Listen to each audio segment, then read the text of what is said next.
I'm Lauren, 26. Sitting at my sticky kitchen table, peeling dried blue glue off my fingers. I teach preschool. It's not glamorous, but it's honest work. Suddenly, the silence shatters. My mother didn't knock. She kicked my door open and slammed a $32,000 invoice right on top of my students' finger paintings. Pay this. Today. I stared at the bill. It was for a facelift. Mom. I choked out. That bill is my entire yearly salary. She didn't blink. She just looked at my glue-stained hands with pure disgust and sneered. You're useless. Lauren. Look at you. 26 years old. Wearing clothes from Target. Wiping noses for bratty kids. Can't you find a rich old man to marry? Is it that hard to be useful for once? If you've ever had your hard work exploited by family. You need to hear what I did next. I walked until my legs burned. The box of markers rattling against my chest with every step. I didn't have a plan. I didn't have a destination. I just had the overwhelming need to put distance between myself and the woman who had birthed me. As I walked, the adrenaline began to fade, replaced by a cold, creeping nausea. It wasn't the fight that made me sick. It was the familiarity of it. This wasn't a new script. It was just the loudest performance of a play we had been acting out for years. I thought about the investment wardrobe hanging in Angela's closet. That's what she called it. Silk blouses. Cashmere coats. Heels that cost more than my monthly student loan payment. You have to dress for the life you want. Lauren, she would say, preening in the mirror while I sat on the floor, cutting out construction paper shapes for my students. She treated her appearance like a high-stakes business venture. And I was the venture capitalist who was never expected to see a return. For 3 years, I had paid the $1,800 a month for that 2-bedroom apartment in a neighborhood we couldn't afford. I paid the electric bill. I paid for the groceries. And every time I came home with bags of generic pasta and clearance vegetables, she would sigh. She would look at my sensible shoes and my canvas tote bag filled with lesson plans and ask why I had given up on myself. She didn't understand that the $300 I spent on art supplies for 25-year-olds brought me more joy than any designer handbag ever could. To her, my joy was just evidence of my lack of ambition. I remembered a Tuesday night, 2 weeks ago. I had come home early because a student had thrown up on my sweater. The apartment was quiet, but I heard Angela's voice drifting from the kitchen. She was on the phone. Her voice pitched into that breathy, fragile register she used when she wanted something. I stood in the hallway, freezing as I listened. I don't know what to do. Aunt Sarah. She was sobbing. I'm so sick. The doctors say I need these treatments. But Lauren, she just won't help. She says it's a waste of money. She says I should just learn to live with the pain. I had felt the blood drain from my face. There was no sickness. There were no doctors. The treatments were the cosmetic procedures she had been researching for months. She was lying to her sister, to my family, painting me as a heartless monster who would let her mother suffer, all to cover up her own vanity. I wanted to burst into the room and scream the truth. I wanted to grab the phone and tell Aunt Sarah that I had paid for Angela's dental work, her car repairs, her emergency trips to the spa, but I didn't. I just went to my room, changed my sweater, and pretended I hadn't heard. Why did I stay? That was the question that haunted me as I sat on a bench in a park 3 miles from home. Why did I endure the insults? The financial draining. The lies. It wasn't just fear. It was something deeper. More insidious. I realized then that I had been conditioned for this. Since I was a little girl. Angela had taught me that love was not a gift. It was a transaction. My value as a human being was directly tied to what I could provide for her. If I wasn't pretty enough to marry a millionaire, then I had to be useful enough to pay the bills. I had internalized her cruelty until it felt like normal gravity. I thought if I just paid enough, if I just worked hard enough, if I was just good enough, she would finally look at me with pride instead of calculation. But you cannot buy what isn't for sale. Her love wasn't expensive. It was non-existent. The realization settled over me. Not with sadness, but with the cold precision of a diagnosis. I had been climbing a ladder that led nowhere. I looked down at the box of supplies in my lap. The glue had dried on my skin, tight and uncomfortable. I peeled a flake of it off and watched it drift to the ground. I wasn't going back. I wasn't going to pay for the face that looked at me with such disdain. I was done buying shares in a company that had been bankrupt for years. I sat on that bench until the sun began to dip, casting long shadows across the grass. Then I pulled out my phone. My hands trembled, not from cold, but from the magnitude of what I was about to do. I scrolled through my contacts until I found Megan's name. She picked up on the second ring. "Hey, Lauren, to what do I owe the pleasure?" Her voice was bright, professional, a stark contrast to the chaos in my head. "Can I come over?" I asked, my voice cracking slightly. "I need help. Serious help." "Of course. Just get here." 30 minutes later, I was sitting on Megan's plush velvet sofa, a cup of herbal tea warming my hands. The apartment was quiet, clean, and smelled of lavender, a world away from the humidity and tension of my own home. I told her everything. The cosmetic bill, the insults, the years of paying rent while Angela played the victim, the feeling of being trapped in a cycle I couldn't break. Megan listened without interrupting, her expression shifting from sympathy to professional alertness. When I finished, she set down her own mug and leaned forward. "Lauren," she said, her tone serious, "this isn't just about bad parenting. This sounds like financial abuse, and we need to find out how deep it goes." "What do you mean?" I asked, a knot of dread forming in my stomach. "I mean," she said, opening her laptop, "we're going to pull your credit report. Right now." I hesitated. Part of me didn't want to know. Part of me wanted to believe that Angela was just irresponsible. Not malicious. But the memory of her face when she demanded I pay the bill, the sheer entitlement hardened my resolve.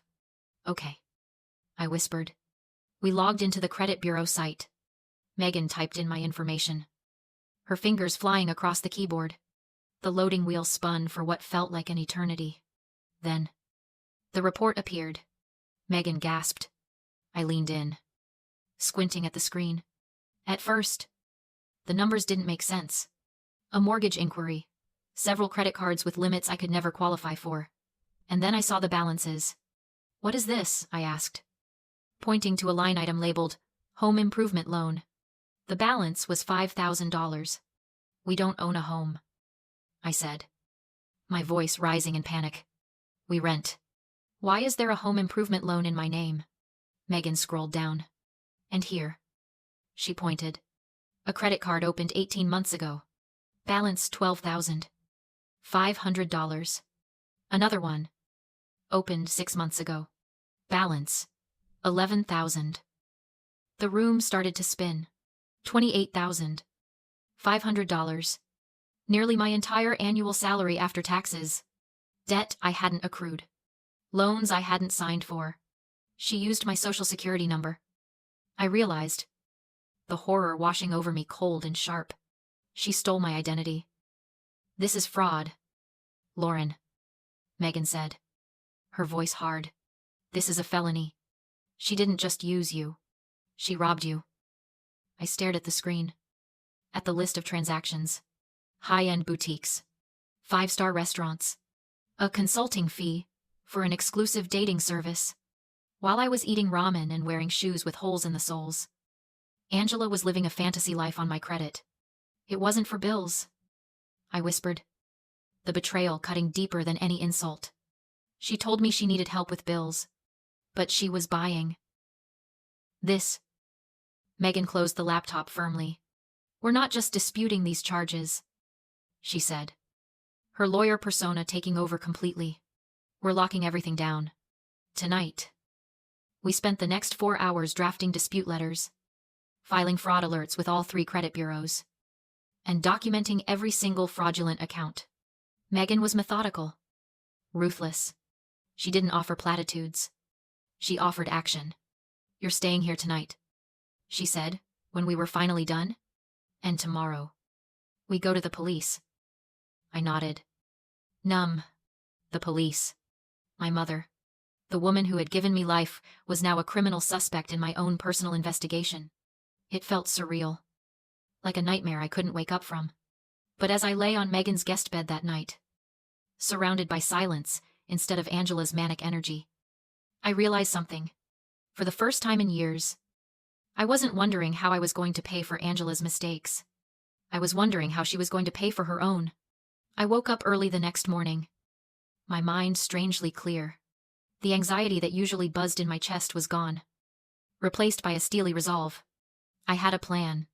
It was simple, legal, and utterly devastating. I sat at Megan's kitchen table with my laptop open. First, I logged into the utility company's website. My name was listed as the primary account holder. I clicked Remove Account. A warning popped up. This will terminate service unless a new primary account holder is added. I clicked Confirm. Next, the lease. I called the rental office. I'm moving out. I told the property manager, my voice steady. I need my name off the lease immediately. My mother will remain as the sole tenant. She'll need to requalify on her own income, the manager warned. If she doesn't meet the requirements, we'll have to issue a notice to vacate. I understand, I said. Please process the removal. Finally, I called the credit bureaus. I placed a freeze on my credit reports. No more loans. No more cards. No more using my name to fund a lifestyle I couldn't afford. As I closed my laptop, my phone buzzed. It was a text from Mr. Henderson, the parent of one of my students. He was a detective with the Chicago PD, a kind man who always asked how my day was when he picked up his daughter, Sophie. Miss Lauren. The text read, I was following up on a case near the Golden Age Clinic and saw your mother. Just wanted to give you a heads up she wasn't at a doctor's office. I saw her walking into the Riverboat Casino. I stared at the message. The casino. Of course. The medical treatments. The desperate need for money. It wasn't just vanity. It was a gambling addiction. Or something else entirely. The money I had been giving her wasn't just disappearing into overpriced creams and clothes. It was being fed into a machine designed to take everything. Thank you. Mr. Henderson. I typed back. That explains a lot. I didn't call Angela. I didn't warn her. I simply packed my few belongings into my car and drove to the school. As I unlocked my classroom, the smell of crayons and construction paper washed over me, grounding me. This was my world. A world of learning, of growth, of genuine care. And, for the first time, I wasn't going to let Angela poison it. The day passed in a blur of circle time and snack breaks. But underneath the routine, I felt a vibration of anticipation. The bill was coming due. And this time, I wasn't the one paying it. The month that followed was the quietest of my life. It was a silence that felt heavy at first, like the pressure drop before a storm. But then it settled into something peaceful. I went to work. I taught my students about photosynthesis and primary colors. I slept through the night. The constant, buzzing anxiety that had lived in my chest for 26 years began to fade, replaced by a strange, new sensation safety. I was in the middle of circle time, reading a story about a very hungry caterpillar, when my phone lit up on my desk. It was vibrating so hard it rattled against the wood. I glanced at the screen. Mom. I didn't panic. I didn't flinch. I felt a cold sense of inevitability. I handed the book to my assistant teacher, apologized to the class, and stepped into the hallway. I answered on the fourth ring. Lauren. The scream was so loud I had to pull the phone away from my ear. In the background, I could hear voices, the clinking of china, and a low, persistent beeping sound. Why is the power off? Angela shrieked. I have guests. I'm hosting a dinner. The air conditioning just died. And the lights are out. And the oven stopped working halfway through the roast. What did you do? I leaned against the cool cinder block wall of the school hallway. I pictured the scene. The humid Chicago heat creeping into the apartment. The expensive food spoiling. The prospective suitor, some poor man, she was trying to impress with money she didn't have sitting in the dark. I didn't do anything. Mom, I said, my voice steady. I simply removed my name from the utility account. You what? I removed my name. I said again. The power company needs an account holder. I closed mine. You didn't open one. Fix it, she screamed. Put your card back. I command you. No. I'm your mother. I owe you nothing. I said. I paid for your rent. Utilities. Food, everything for years. Now you pay your own bills. I hung up, blocked the number, and went back to my classroom. That evening, Megan showed me the fraud records. The money wasn't lost to gambling. Meet Richard, she said, turning her screen.